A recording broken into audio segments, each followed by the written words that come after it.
Je vais commencer ma recette en coupant ici la moitié d'un chou. Vous pouvez le couper en gros morceaux, de manière bien rustique, il n'y a aucun problème.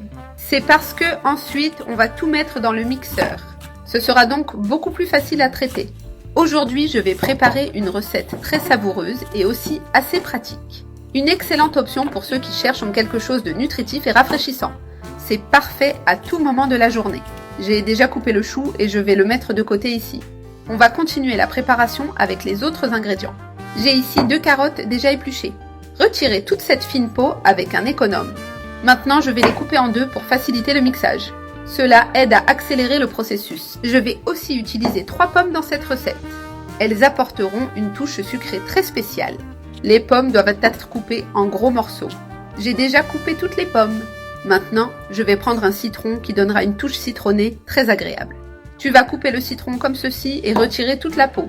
Il est important qu'il ne reste pas la partie blanche non plus. Cela évite l'amertume dans le jus. Voilà, tout est prêt. Maintenant, je vais mettre le chou dans le mixeur. S'il ne rentre pas tout d'un coup, vous pouvez mixer en 2 étapes. Il n'y a aucun problème.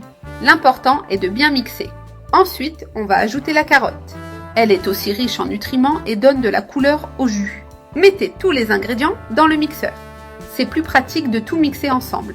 Comme ça, maintenant fermez bien le mixeur et commencez à mixer. Si vous voyez que c'est trop sec, ajoutez un peu d'eau. Cela aide à rendre le mélange plus léger. Cela aide beaucoup lors du mixage et facilite le processus. Vous pouvez en ajouter petit à petit. Allumez à nouveau et mixez un peu plus. Jusqu'à ce que le mélange soit homogène. J'ai déjà tout bien mixé. La texture est excellente. Tous les ingrédients se sont bien intégrés. On va continuer avec l'extraction du jus. Ensuite, transférez tout dans une passoire car on va extraire le jus. Cette étape est fondamentale. À cette étape, on va séparer le liquide de la pulpe. Faites-le calmement pour ne rien gaspiller. Regarde comment cela devient. Le jus commence déjà à couler. Appuyez avec une cuillère ou une spatule pour que le jus descende et qu'il ne reste que les résidus dans la passoire. Continuez à presser pour extraire le plus de jus possible. Ce processus garantit une saveur plus concentrée. Maintenant, je vais transférer le jus dans cette carafe.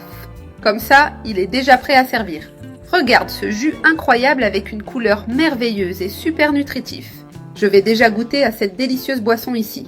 Il est impossible de résister à ce parfum. Il ne reste plus qu'à servir dans le verre. Idéal pour être servi bien frais. Regarde comme c'est joli. Une couleur vibrante et très appétissante. C'est parfait pour accompagner un déjeuner léger et équilibré. Ou même un goûter sain.